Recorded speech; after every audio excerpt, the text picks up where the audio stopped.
is accepting of capitalism, or is not sufficiently resisting capitalist domination, is not very useful in my mind, because it fails to recognize that people, particularly in building a new society, need something in which they can gain the experience and the confidence of working together. Now, for me, the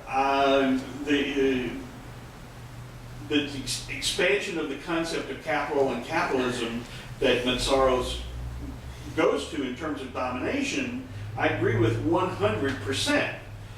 I characterize it as a competitive ideology, is what we're fighting against. And the competitive ideology builds upon domination of nature, of humans, of the future, etc., to emphasize individual salvation. Now, the co-op movement, or you can say the same about the labor movement or the social democratic movement or virtually any other such movement, but co-op movement is what I know the best. My experience is that if you have a co-op movement that you allow to say, this is the co-op we have now, and that's what you get. Rather than having this is the start of building a cooperative society. So any kind of co-op movement that I think does not have a concept of expanding cooperative future is clearly not going very far. But for many centuries now, the co-op movement has, not by everybody, but by a large degree, taken upon itself to emphasize a cooperative future and building a cooperative commonwealth. And that's what the term socialism originally meant, cooperative commonwealth. And not government ownership, by the way. So that is a difference that I see in terms of what the often socialist and communist movements try to emphasize as some kind of state ownership, which I think is a mistake. Now, I have participated in the kind of groups that you talk about in terms of moving beyond individual action into collective action and collective consciousness. And they're great. And you only do that by engaging in actual struggle to try and build a cooperative consciousness.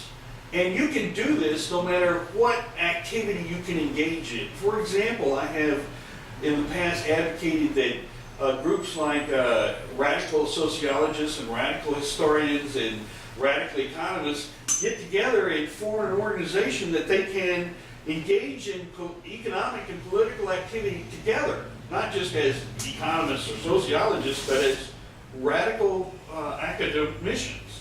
And they resisted that. You can do it in a meeting. And one of the best ways that I found to learn about how to do it in a meeting is William Copeland's book on small groups, which I have available if anybody wants to buy one.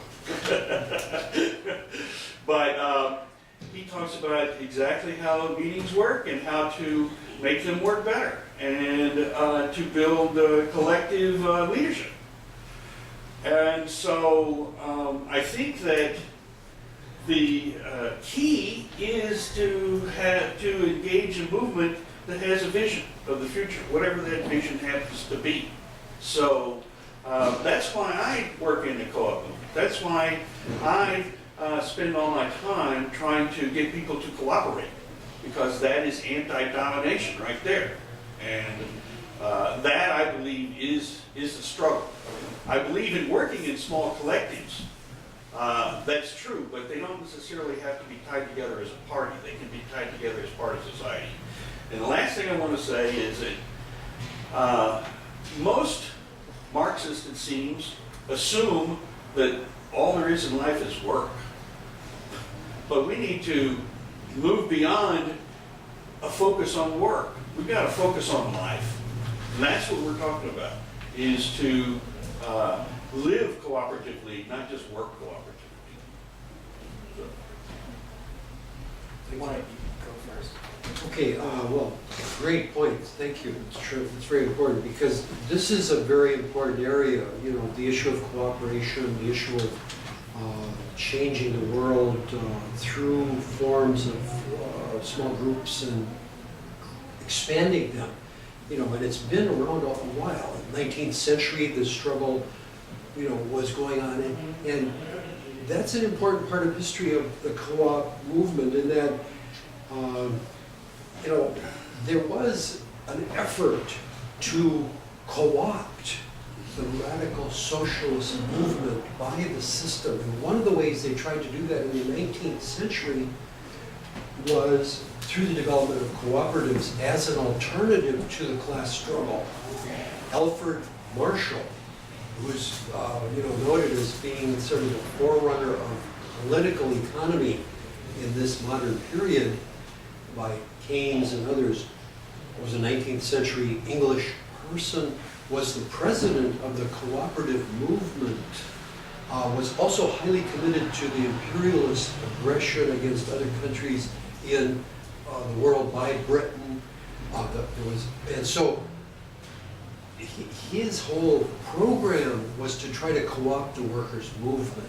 And so that's part of history. Now, that's unfortunate, but that has always been a struggle between Marx, articulated early on, seeing cooperatives as an important example of how the bosses don't have to be part of the process.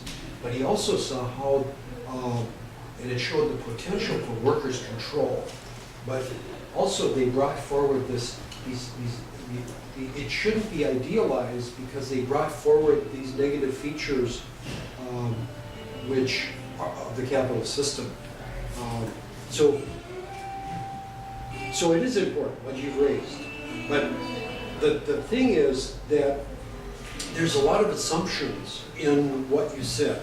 You know, that within a system like this of competitive domination, it is possible to break these barriers, these chains, these bars, by banding together in small groups, and eventually we'll be able to break out of this trap of competitive domination. But there's assumptions there, Wayne, which are, one is that the capital system, or working within the capital system, is somehow possible. Meszaros argues that the cooperative ideal views the relation between labor and capital as a workable possibility. That within the capital formation, it is possible to set up these alternatives. But Meszaros' argument is, and I think it's accurate and clear, is that there is no possibility of a mediation between labor and capital. Capital is parasitic on labor. There's no way you can make that transition because they are like so extremely different in their goals and aspirations. The political economy of the working class is so diametrically opposed to the political economy of capital that it's impossible.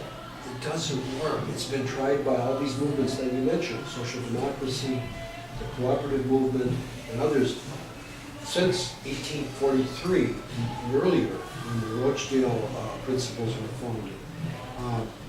And the history is such that it shows that if you go into that arena without a powerful critique of it, you're going to be absorbed. We saw that in the 60s with the co-ops, 70s. You had the development, because of the rupture in society, you had the development of self-management, community control, worker control of cooperatives in many parts of the U.S.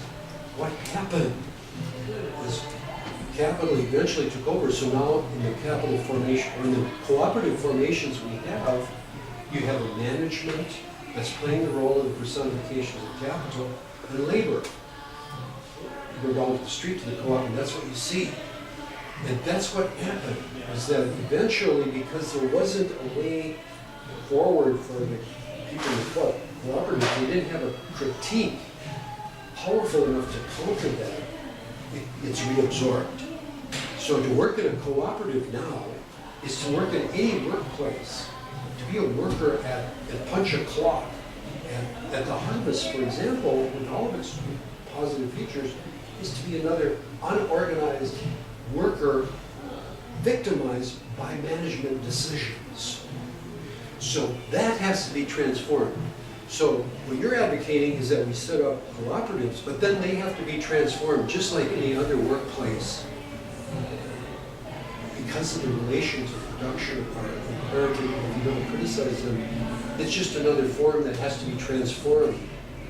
So rather than setting up these new cooperatives to then face transformation in the future, we could do it right now. The workplace issue is always there. So anyway, that's my, there's more, but that's my initial Okay, response.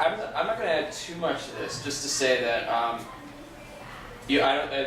don't think you were here for our previous talk, where my topic was actually the alienation of work, labor. So trying to critique that, not to look at like work as we have now as some sort of great thing, but in fact quite critical. Though Irv, you did also touch on alienation. And my brother actually, he's involved in a farm cooperative out in Western Mass, and he was actually discussing many of the same points you bring up to me here today. And I do think in many respects, like, there's a lot of good from cooperatives. You know, they can be a very great demonstrable example. One thing that really inspired me several years ago was, you're probably familiar with it more than me, is the Argentina like worker cooperatives, like in the last like factory seizures. Yeah, the factory seizures in the last 10 years. Those are pretty inspiring about how the workers are, you know, learning to make do without having the bosses there directly. And but my critique is not necessarily of cooperatives or even of their demonstrable example. My point is to say that I wish I had something more uplifting to say about the music, but You can box. I could box, yeah. But I was just going to say that it's not. I pretty much agree with what Irv said, but just to say to go further, because my point with Argentina would be it's still necessary to take some form of political action. And in terms of historically, some cooperatives that I like I said, I really am. I find a lot of very exciting about the Argentine co-ops, but if you look, and these may not be strictly co-ops, but I think they kind of fall under that tradition, would be the Israeli kibbutz. And the truth is, I actually have a very negative example, feelings about them, because historically they've been racist. Their goal was not a cooperative society ultimately, especially when many members of Israeli kibbutzes were involved in the ethnic cleansing of Palestine in 1948 and after. In that case, you know, I think we could agree that those are not a very good demonstrable example. And my big critique of, say, Mondragon in Spain, no one has really given me a good example of it, is I know it was formed in the 1950s or 60s, thereabouts. But my question is, what did it do to aid the resistance to Francisco Franco? And if it was just to survive, I guess, you know, that is something. But for some sort of active struggle against Franco certainly would have been on the priority for any moderately leftist person in Spain at that time. And that's really all I want to add, because I think you hit most of my points. Yeah, I follow up on a couple of things that Irv said. I think that historically you could look at what's happened to cooperatives and you could say, okay, yeah, for various reasons, they got reabsorbed or they fell apart. No. But what's to prevent you from trying to start a cooperative, bearing in mind, self-consciously bearing in mind, and publicly bearing in mind precisely all of the downsides that you mentioned? That is, I think, very attractive. One of the very attractive things about them to a lot of people is that we get to control the surplus. Surplus isn't siphoned off by somebody else. We get to control the surplus, and in fact, this has happened in Argentinian situations where I think I mentioned this last time. The workers decided that one of the things they would do with the surplus was give a big party for the neighborhood, for the community. And they had this big warehouse, and so they gave this big party. Well, I think that's very attractive to a lot of people. We could always pay ourselves more money, you take more vacation or whatever. Now, that's a very attractive idea, I think, for a lot of people. The idea that my voice is listened to is a very attractive idea. I don't see why we can't try to organize them, cooperatives, talking about some of the very good things that they do, but also talking about some of the dangers. And I'm just thinking of one situation that I ran into in Alaska, where a Native American cooperative was formed. What name? A Native American cooperative, Inuit. They don't like to call themselves Inuits, but that's short. And the government promoted the idea of cooperatives. And everybody in town was given a share. But sure enough, some of the more ambitious people started buying up other people's shares.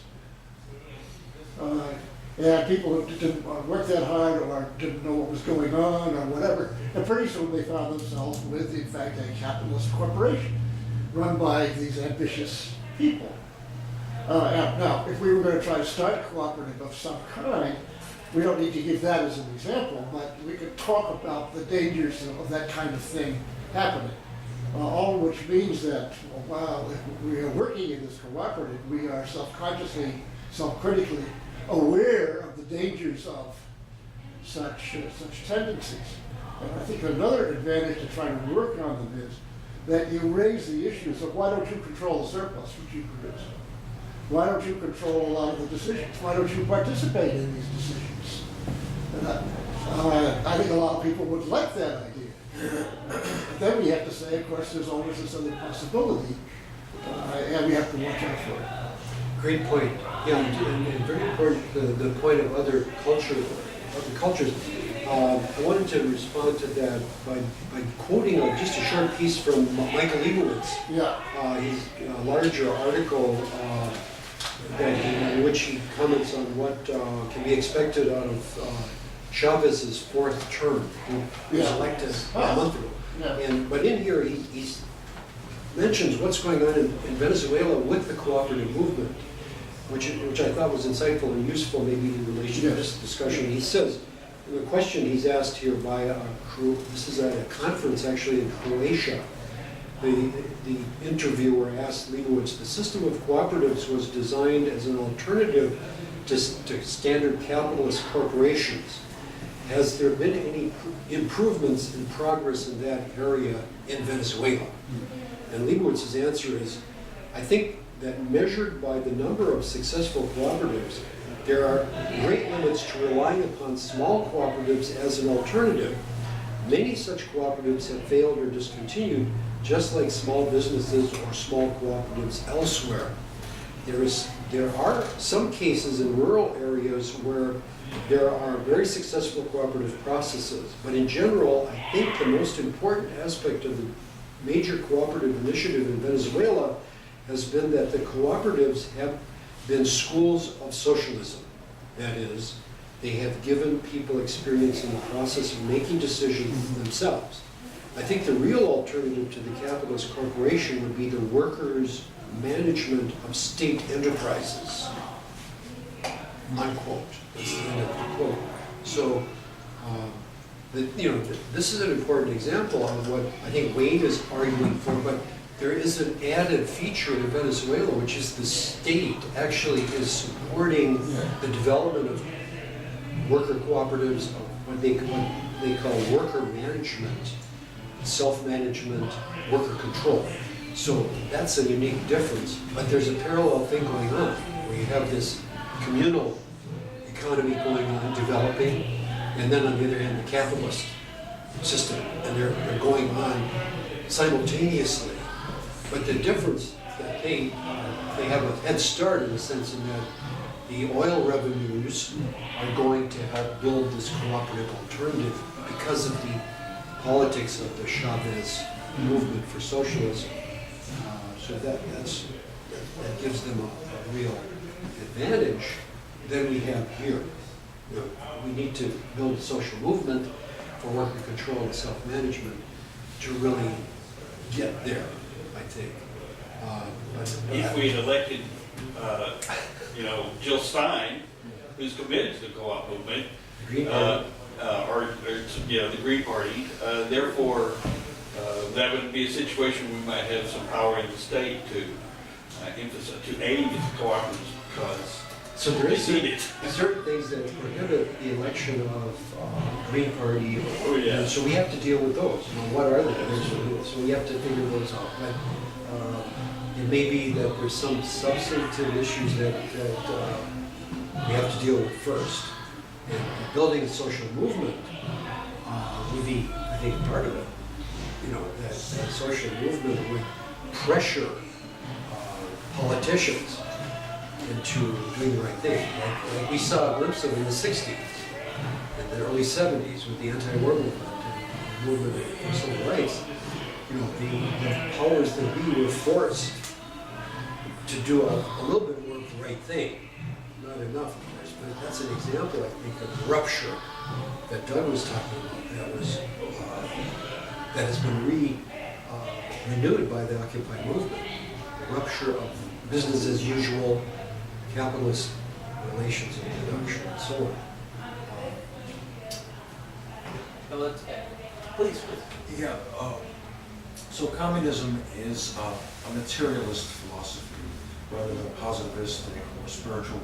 So I wonder what our world, the world you're advancing, would look like materially. You have globalization, which is underdone capitalism. There's an extraction of resources and a global network of trade. And some would argue that this has to be, it might have to be, Japan doesn't have enough timber. It's always imported timber. One of the reasons we got into World War II, the U.S. was boycotting steel and timber to Japan. Some would argue that we can have an agrarian society with local building materials, local extraction of resources, but I don't see how it can happen with this global trade. I mean, you need hospitals, and hospitals depend on the latest technology, state-of-the-art technology. So I don't see how we can get out of this globalized capitalist network of extraction and trade of minerals and natural resources. How do we go about that? Well, first of all, it has not been done yet. Every socialist, whether they were or not, I don't want to get into, every socialist state that's ever been set up has had to exist in that type of world, whether Russia, China, Cuba, etc., etc. And they're subjected to fierce pressures from the global market in so many respects. And it is, of course, that's of course why any particular struggle has to hopefully expand in order to survive. And in that sense, where we can like Che Guevara had a big critique, I believe it was in Algiers in like 1965, of the way the Soviet Union and China were treating a lot of the former colonial countries, that they were trading on uneven terms, like terms dictated by the global market. And he was very critical of how the Soviet Union and China were doing, saying you should be showing solidarity, that you should not be making the market your primary concern, but providing, trying to address that imbalance that has been historically produced by capital. And in that sense we do know that another thing is when assuming there are different visions, of course, of how the future could look, and we could see a lot of what we produce and what we use is wasted on so much rubbish. I mean, just walk down the street and you're going to see all these billboards and advertisements for things that are really, if you think about it, on so many levels, are completely unnecessary. I mean, so many industries we have, I don't think we really would need in any post-capitalist society. I don't really think the advertising industry as it exists would be gone. I would hope. Yeah. I would hope we get people on board for that. And I mean, a vision that actually I don't know if anyone's ever read William Morris, The News from Nowhere. It's like 100-year-old like utopian socialist novel, and it kind of William Morris. William Morris. He was like, yeah, he was an English socialist. You heard of the Morris chair? It's a really interesting look at like how it's like a largely agrarian communism would look. I actually find it quite an inspirational book. He was actually writing in response to I believe it was Edward Bellamy's News from Nowhere, which I think is a much more regimented society. But you know, these are different, and he's looking at how people could live in harmony with nature. You know, where needs are provided for, and obviously like. It's not going to be easy. Like, there's going to be drastic changes if we want to maintain like some sort of livable planet. And I mean, I'm just bringing up the advertising industry as a basic thing. And like so much of like the fossil fuels we burn and destroy, just polluting the world. I mean, there are different ways to have energy, and there are different things we can do. One thing about a cooperative commonwealth is hopefully it can be a way to share energy, to have like more efficient power.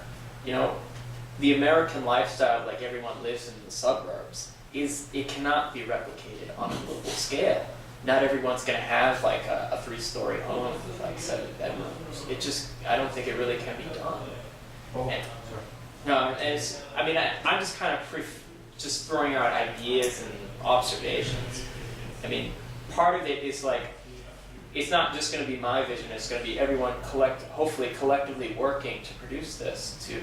And we're going to make mistakes, obviously, doing it, but I think the process of doing it, we can improve.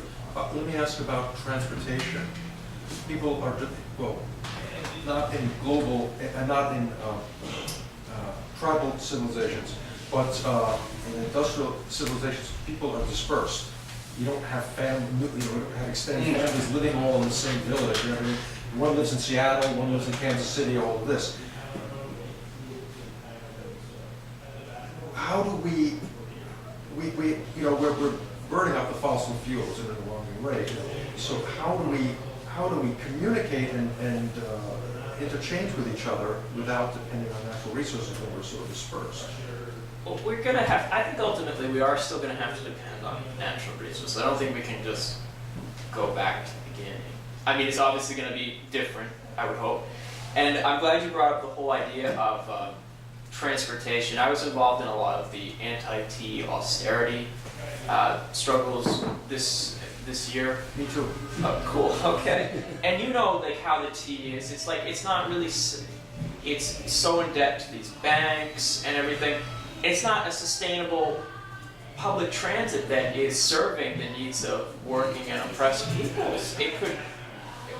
One thing we can do transportation-wise is to see what we can do to have a sustainable transportation system. And let's just take Massachusetts that tries to serve everyone in the state, so we can cut back on the use of cars. And I say that even though I own a car.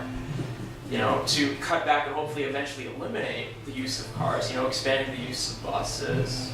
Hopefully finding more efficient. I'm not an expert in a lot of this, but energy efficient buses and trains that we could use. What about more shipping as an alternative to plane travel? If you take a plane, even if you don't drive, I don't own a car, I know how to drive, but I don't drive. If you never drive, but you take one, or is it two, I guess a round-trip transatlantic flight, you're burning as much fuel as it takes to drive for 1 year. So I believe if we have a socialist society, people will have more leisure time. I'm glad you brought that up. So I'd imagine, I would hope vacations, you get 6 weeks a year, maybe 8 weeks a year. You would have enough time to go to Europe by ship and return. And ships burn far less oil than do. Especially sailing ships. There's a little danger. Takes 2 months, that's all right. Sailing across the Atlantic, you might be, that's a little dangerous. But that's what Well, and it's important to note that that isn't that radical, and I mean, it's a great idea, it's more rational what you're bringing up, and it is actually functioning in Europe. You know, I mean, the issue of long vacations, Yeah.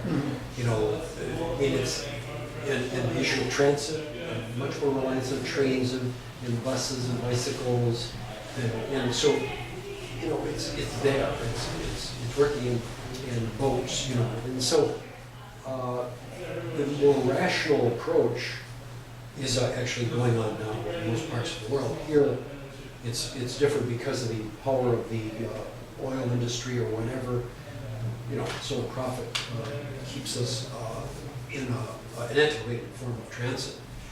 But Meszaros' argument would be that on a globalization will not work if you have a capital system.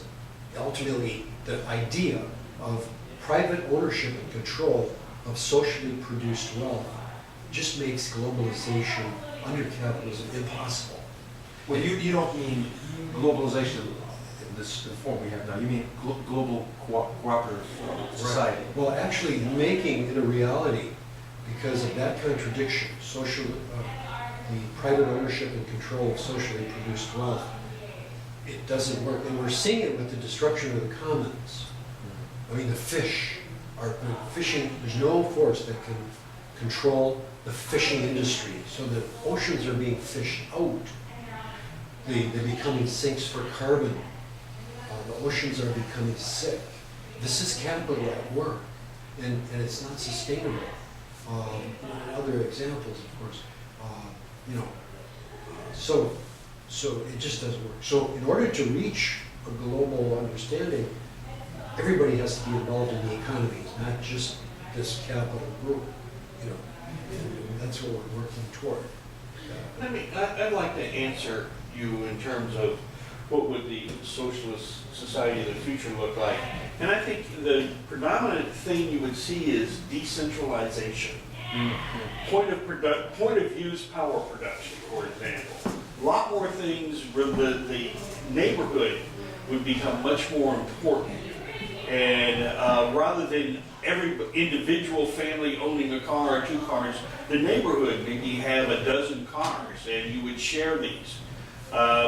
There would not necessarily be huge supermarkets. There would be more neighborhood stores that had some kind of way of getting all the goods that you might have, right? You would maybe order stuff online, it'd be shipped to your neighborhood store, and you'd go get it when you need it. Or it could function as a neighborhood pantry.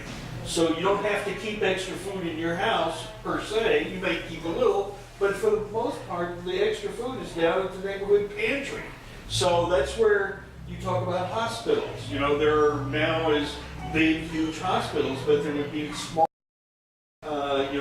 neighborhood clinics and maybe region-wide hospitals to handle trauma or something like this. So I think in all cases, the way the future is going to look different primarily involves a dispersal of authority and decision-making and capital or equipment, if you don't want to call it capital, so that we all participate more. More of a network society like Mark Taylor from Williams College talks about, where, you know, the decentralization of power, where, you know, every point equal to another, like the rhizome, the potatoes, a rhizome, or not the potato, a ginger or turmeric or rhizomes. It's not a roots, they have shoots and roots. And so it's not hierarchical, another plant where you have the stem and then the root. The root is first, and then the bulb, and then the shoots. The plant. Every point is equal in the rhizome. Every point, and if one point is destroyed through a fungus or something, all of the other parts feed nutrients to regrow that area. So, and the other parts can function without this basic, the bottom of the root being central, and then the plant would die. I'd like to make just one last point. The reason I work in the cooperative movement, there's two reasons, primarily.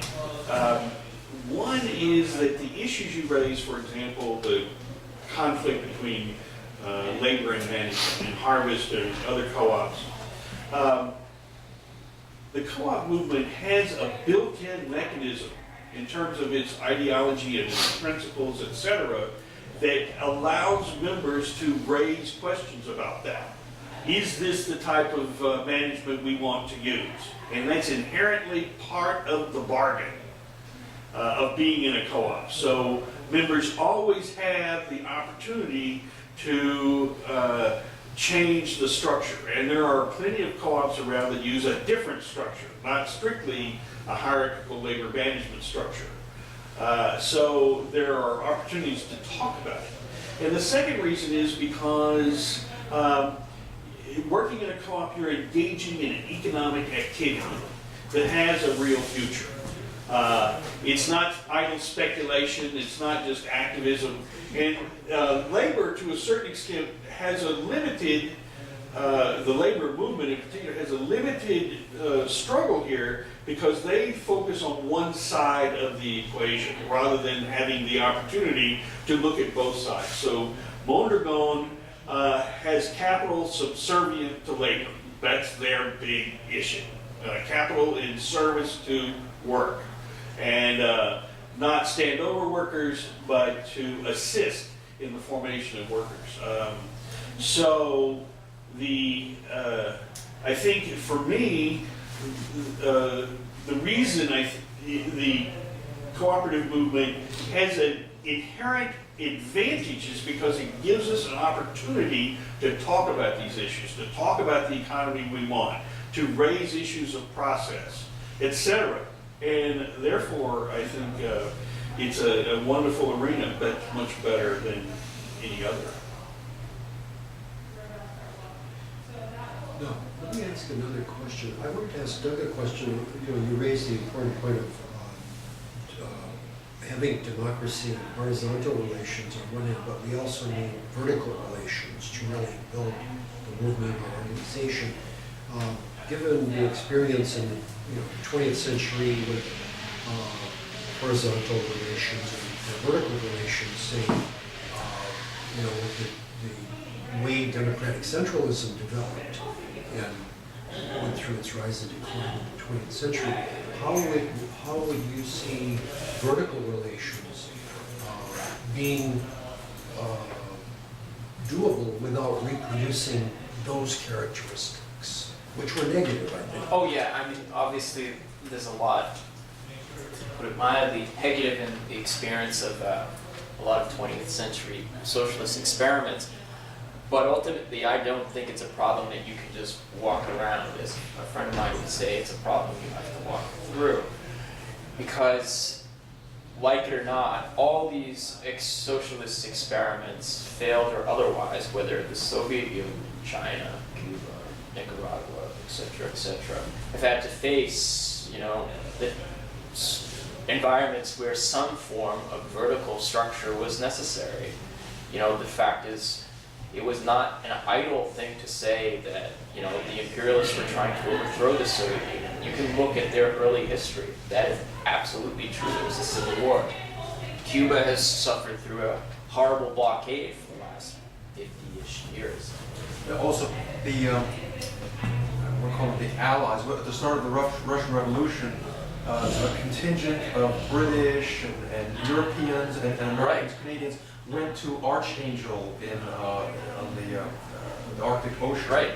It was a failed mission to try to end the Russian Revolution in 1918. Yeah, 14 countries intervened in the Russian Civil War. Yeah. Now and with Cuba, just to take that one example, there are active attempts by the United States to overthrow and undermine the government. That is true. there's no walking around that. The U.S. government is pledged to oversee some transition process in Cuba, and we know in Venezuela that they were actively involved in a coup attempt 10 years ago. So security concerns in that sense, to take that very extreme example of a vertical structure, is, you know, that's why I brought up the idea of accountability, recall, doing whatever you can to strengthen, you know, various forms of local and popular empowerment. Because even like, a great example, another one that did actually have vertical structures, but did have forms of recall and accountability is, of course, the Paris Commune. They did have a representative system. The delegates there, they made no more than, I believe, the average wage of a worker, but they could be recalled with, it was like at any time. Something like that I would say is maybe something worth experimenting with again. Of course, the commune lacked, I would say, an effective military body that could repulse, you know, the counter-revolution that did destroy it. And that's a danger, you know, unfortunately, I think it's something you have to work through, and it's a very treacherous process, I would agree. And if I actually had the answer to it, you know, I think I'd be like the most important revolutionary theorist in the world. But I don't exactly have all the answers to that. But it is something I think you actually have to work through. And again, the thing I'd say is to do whatever you can to strengthen popular empowerment, to make sure that you have a very tight grip on that. And that's, again, where the accountability and recall come in there. Now, I don't think to defend Lenin here, I think like the way the Bolshevik Party functioned was, there's a lot of, you know, we get the anti-communist view, which I don't think is actually how it functioned. If you look at how it functioned in 1917, I would say it was the most democratic party in Russia in 1917, if you look at how it functioned. What? The most democratic party. I would just recommend Alexander Rabinovich's work, The Bolsheviks Come to Power, just for like a look at how the inner workings of the party function. Again, Alexander Rabinovich, you could actually probably find him at the coup. It's If I may say one thing, I'm not so good as you in history, but I think history is not the only thing of concern, because we have to recognize or accept that capitalism sees itself victorious over us, over history. And if we try to argue from a historic point of view, we're going to lose, because de facto, we live in a system where we're told anytime, continuously, that this doesn't work, because what capitalism does, it's creating imbalance everywhere, and it can do this so good. I mean, it does not do it even on purpose. It knows its own way of existence is that. It's like a virus which goes anywhere between me and you, and anywhere between two molecules, and creates an imbalance. And doing this, it's so good, it's so refined, and it has a background of millennia. I'm very sorry. oh, I actually thought there was You sound just like the church bell. I'm sorry. okay. That's I'm sorry, I the called bell for the new society.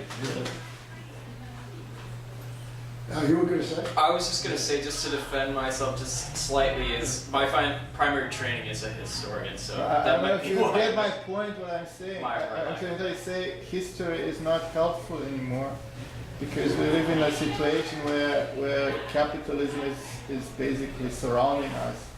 It's breathing through us, and we are more or less unconscious mediators of it. So in a situation like that, you raise a good point.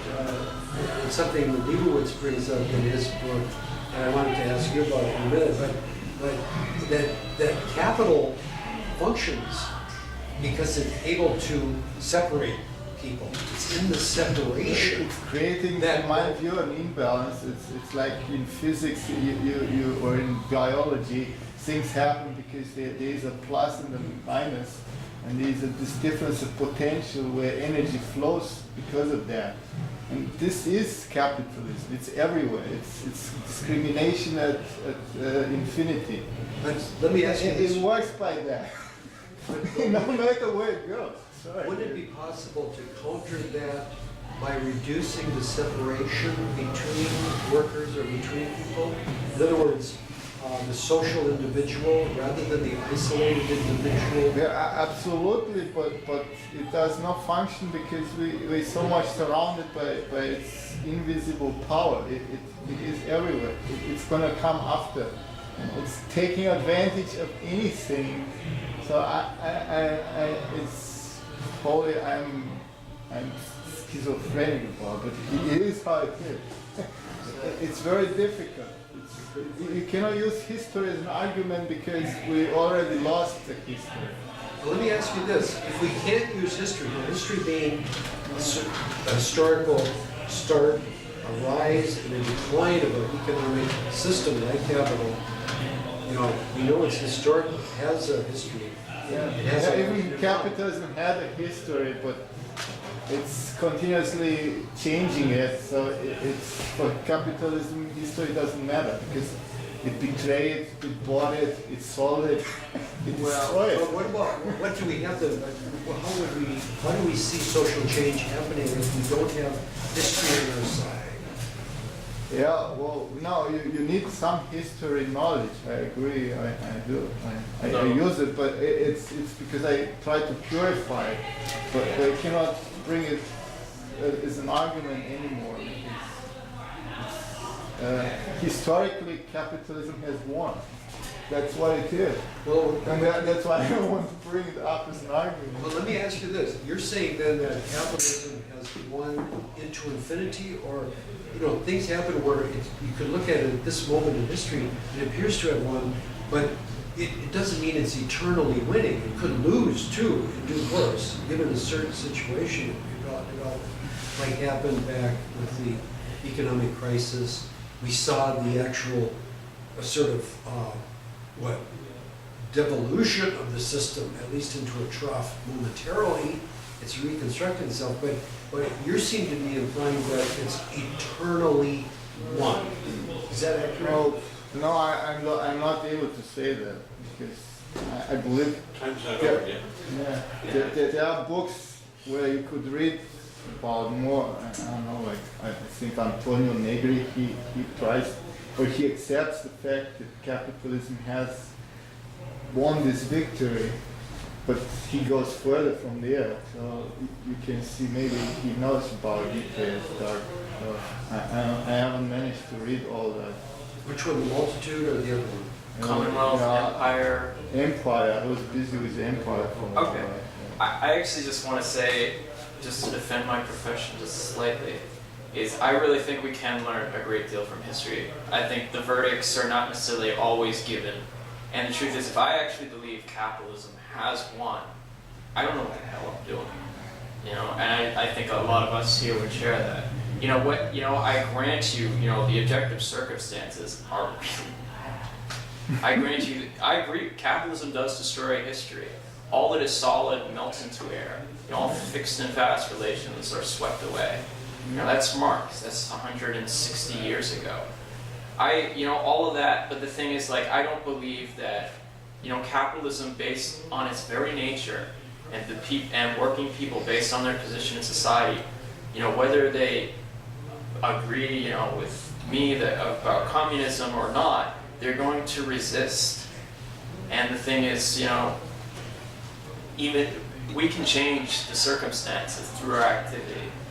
I believe, and if there's a 1 in a billion chance, why not take it? If you want to go if someone wants to go for cooperatives, I think it's better than just sitting around doing nothing. Oh no! It's no, not. No, I'm not saying you're saying that, but I'm saying I know people who would say, pretty much just do nothing. Now, cooperatives may not be my preferred solution, but I would say, I'd rather see someone doing that than just sitting around watching the TV. Just accepting that there is no alternative, because maybe, maybe I wanted to argue that there is no historic alternative anymore because all we were taught from history is that this social experiment has lost basically, and the social body has been successfully destroyed. I don't think it has. Venezuela's still going on. There are the various cooperative experiments that have been pointed out. There are struggles in Europe that are exploding right now. Greece is on its, what, 20-something general strike? Spain, you've seen miners shooting rockets There are at huge police. problems, but I don't have a historic possibility to see either how they were gonna go or how they improve themselves or those possibilities. If I can interject, I think, I agree with you that, capitalism is destroying history, it's necessary, but we have to overturn that. We have to re-inject history into our discourse. How many textbooks in the United States mention Ludlow, or Matewan, or even The salt of the earth strike. the salt of the earth? The salt of the earth strike. Gandhi? No, that was in New Mexico. That's the blacklisted movie you're speaking of, right? The blacklisted movie? The Salt of the Earth? Yeah, Yeah. yeah. Yeah. So we've got, or how many high schools teach Howard Zinn? So we've got to, look at. Yeah, absolutely, we need that, but we, it's not easy to use this as an argument anymore because capitalism goes forward always. It lives from forgetting all what was before. It basically discriminates the past against everything, or it erases it because it makes no sense. In order to go forward, it needs to start up anew with everything it can move from now on in the future, and think and hoping that it's going to generate some plus for some people. But using the past, it's not going to work for it, so it tries to forget everything. Of course, it's not nice, it's horrible, but they're very successful at that. There's a quote by Rosa Luxemburg I really like, and one by Jose Carlos Montiago, probably pronounced that wrong. But the Rosa Luxemburg quote said, she's arguing with the revisionists, the people who wanted to pretty much ditch the revolution from Marxism, said that we are the party of class struggle, not historical laws. And Jose said, Marxism, where it's shown itself to be revolutionary, that is to where it has been Marxism, has never been a passive and rigid determinism. And if we were to also bring Gramsci, one of his most famous articles on the Russian Revolution was called The Revolution Against Capital. He's saying that these historical ideas of Marx are not quite so rigid as they may appear, and that the Bolsheviks may not have been Marxists in the sense that they accepted that this was some kind of rigid, determined roadmap to the future, but by making their revolution in defiance of the historical expectations that Russia, a backward country, could never succeed in a revolution, decided we're going to be true to the spirit of Marxism, not necessarily to this letter. And it's a sense this may not be determined, but we can struggle and we can win. I think if we rely on Meszaros' expanded definition of capital being an ideology of domination, then clearly capitalism has not won.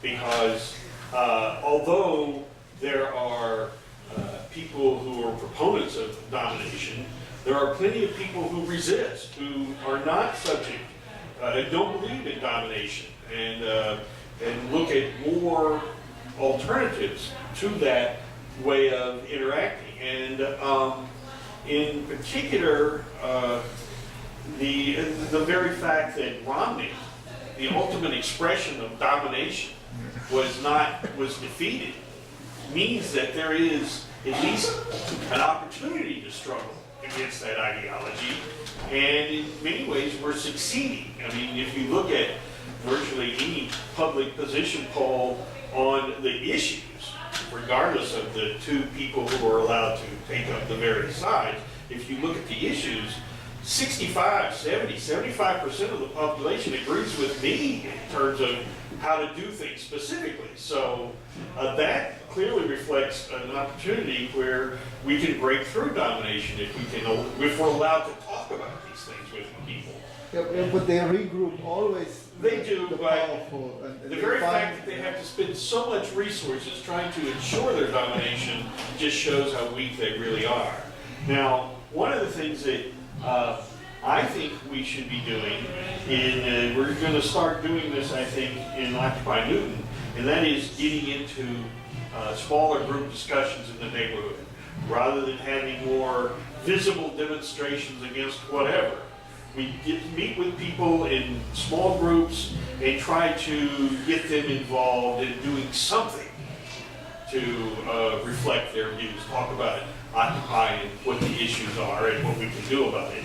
And so that, for example, is the move for affinity groups, I think, is somewhat reflecting of this within Occupy. So that strikes me as a good way to go, a good thing to do. Okay. Thank you. Thank you. No one has anything to add? It's about 1:45 now. Should we wrap up? Yes. Okay. I think we have it. Okay, now, the Democracy Center is, you know, a great place here for us to meet.